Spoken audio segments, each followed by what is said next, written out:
ಪ್ರಿಯರೇ, ದಿನದ ಬದುಕಿಗೊಂದು ಕ್ರಿಸ್ತನ ಈ ದನಿ ನಮ್ಮೆಲ್ಲರಿಗೂ ಪ್ರೇರಣೆ ಆಗಲಿ. ಪೂಜಾ ವಿಧಿಯ ಸಾಧಾರಣ ಕಾಲದ 23ನೆಯ ವಾರ, ಸೆಪ್ಟೆಂಬರ್ 13, 2024 ಶುಕ್ರವಾರ. ಲೂಕನು ಬರೆದ ಪವಿತ್ರ ಶುಭ ಸಂದೇಶದಿಂದ ವಾಚನ.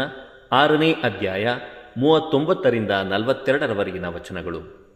ಆ ಕಾಲದಲ್ಲಿ ಯೇಸು ಅವರಿಗೆ ಈ ಸಾಮತಿಯನ್ನು ಹೇಳಿದರು. ಕುರುಡನು ಕುರುಡನಿಗೆ ದಾರಿ ತೋರಿಸಲಾದೀತೆ? ಇಬ್ಬರು ಹಳ್ಳದಲ್ಲಿ ಬೀಳುವುದಿಲ್ಲವೇ? ಗುರುವಿಗಿಂತ ಶಿಷ್ಯನು ಶ್ರೇಷ್ಠನಲ್ಲ. ಆದರೂ ಪೂರ್ಣ ಶಿಕ್ಷಣ ಪಡೆದ ಪ್ರತಿಯೊಬ್ಬನು ಗುರುವಿನಂತೆ ಆಗುವನು. ನಿನ್ನ ಕಣ್ಣಿನಲ್ಲಿರುವ ದಿಮ್ಮಿಯನ್ನು ನೋಡದೆ ಸೋದರನ ಕಣ್ಣಿನಲ್ಲಿರುವ ಅಣುವನ್ನು ಗಮನಿಸುವುದೇಕೆ?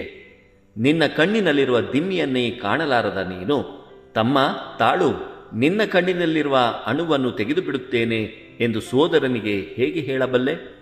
ಎಲೈ ಕಪಟಿಯೇ, ಮೊದಲು ನಿನ್ನ ಕಣ್ಣಿನಲ್ಲಿರುವ ದಿಮ್ಮಿಯನ್ನು ತೆಗೆದುಹಾಕು, ಅನಂತರ ನಿನ್ನ ಸೋದರನ ಕಣ್ಣಿನಲ್ಲಿರುವ ಅಣುವನ್ನು ತೆಗೆದುಹಾಕಲು ನಿನಗೆ ಕಣ್ಣು ನಿಚ್ಚಳವಾಗಿ ಕಾಣಿಸುವುದು. ಪ್ರಭುವಿನ ಶುಭ ಸಂದೇಶ. ಕ್ರಿಸ್ತರೇ ನಿಮಗೆ ಸ್ತುತಿ ಸಲ್ಲಲಿ. ಚಿಂತನೆ: ಒಳ್ಳೆಯವರಾದರೆ ಮಾತ್ರ ಇತರರಿಗೆ ಮಾರ್ಗದರ್ಶನ ನೀಡಲು ಸಾಧ್ಯ. ಪ್ರಭು ಯೇಸುವಿನಲ್ಲಿ ಆತ್ಮೀಯರೇ, ನಾವು ಒಳ್ಳೆಯವರಾದರೆ ಮಾತ್ರ ಇತರರಿಗೆ ಮಾರ್ಗದರ್ಶನ ನೀಡಲು ಸಾಧ್ಯ. ಇಲ್ಲವಾದರೆ ನಮ್ಮ ಕೆಟ್ಟ ನುಡಿ, ನಡತೆ, ಕ್ರಿಯೆಗಳೆಲ್ಲವೂ ಇತರರನ್ನು ದುರ್ಮಾರ್ಗದಲ್ಲಿ ನಡೆಯಲು ಪ್ರೇರೇಪಿಸುತ್ತವೆ. ಕುರುಡನು ಇನ್ನೊಬ್ಬ ಕುರುಡನಿಗೆ ದಾರಿ ತೋರಿಸಬಲ್ಲನೆ? ಹಾಗೆಯೇ ಕಪಟಿಗಳು, ದುರ್ಮಾರ್ಗಿಗಳು, ಪಾಪಿಗಳು ಇತರರನ್ನು ಪುಣ್ಯ ಮಾರ್ಗದಲ್ಲಿ ನಡೆಸಲು ಎಂದೂ ಸಮರ್ಥರಲ್ಲ. ಯಾವುದೇ ವ್ಯಕ್ತಿಗೆ ತನ್ನೊಳಗೆ ನೈತಿಕತೆ ಇದ್ದರೆ ಮಾತ್ರ ಮತ್ತೊಬ್ಬರ ಬಗ್ಗೆ ಮಾತನಾಡಲು, ಉಪದೇಶಿಸಲು ಸಾಧ್ಯ. ಪ್ರಭುವಿನ ಈ ವಾಕ್ಯ ಎಷ್ಟೊಂದು ಅರ್ಥಗರ್ಭಿತ. ನಾವು ಅನೇಕ ಬಾರಿ ಪಾಪಕ್ಕೆ ಸಿಲುಕಿ ಆಧ್ಯಾತ್ಮಿಕ ಅಂಧತ್ವದಲ್ಲಿ ನರಳುತ್ತೇವೆ. ಮೊದಲು ನಮ್ಮ ಆತ್ಮಿಕ ಕಣ್ಣುಗಳನ್ನು ತೆರೆದು ಪರಿಶುದ್ಧ ಜೀವನ ನಡೆಸುವಂತೆ ಕರೆಯನ್ನೀಯುತ್ತಾರೆ. ಪ್ರಿಯರೇ, ಇಂದು ನಾವು ಸಂತ ಜಾನ್ ಕ್ರಿಸಾಸ್ಟಮ್ರವರ ಸ್ಮರಣೆಯನ್ನು ಮಾಡುತ್ತಿದ್ದೇವೆ.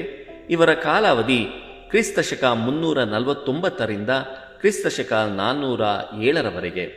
ಸಂತ ಜಾನ್ ಕ್ರಿಸಾಸ್ಟಮ್ರವರು ಆಂಟಿಯೋಕ್ನ ಲ್ಯಾಟಿನ್ ಮೂಲದ ಅಕ್ರೈಸ್ತ ತಂದೆ ಹಾಗೂ ಗ್ರೀಕ್ ಮೂಲದ ತಾಯಿಗೆ ಜನಿಸಿದರು. ಗ್ರೀಕ್ ಹಾಗೂ ಬೈಬಲ್ ಅಧ್ಯಯನ ಮಾಡಿದರು. ನಂತರ ಕ್ರೈಸ್ತ ಧರ್ಮವನ್ನು ಸ್ವೀಕರಿಸಿ ಸನ್ಯಾಸಿಯಾಗಿ ಏಕಾಂತದಲ್ಲಿ ಜೀವಿಸಿ ಧರ್ಮಕ್ಷೇತ್ರದ ಗುರುವಾದರು. ಪ್ರಬುದ್ಧ ಪ್ರಬೋಧಕರಾಗಿದ್ದ ಇವರನ್ನು ಕ್ರಿಸಾಸ್ಟಮ್ ಅಂದರೆ ಬಂಗಾರದ ಬಾಯುಳ್ಳವರು ಎಂದು ಕರೆಯಲ್ಪಡುತ್ತಿದ್ದರು. ಶ್ರೀಮಂತರು ಇವರ ನೇರ ಬೋಧನೆಗಳನ್ನು ವಿರೋಧಿಸುತ್ತಿದ್ದರು.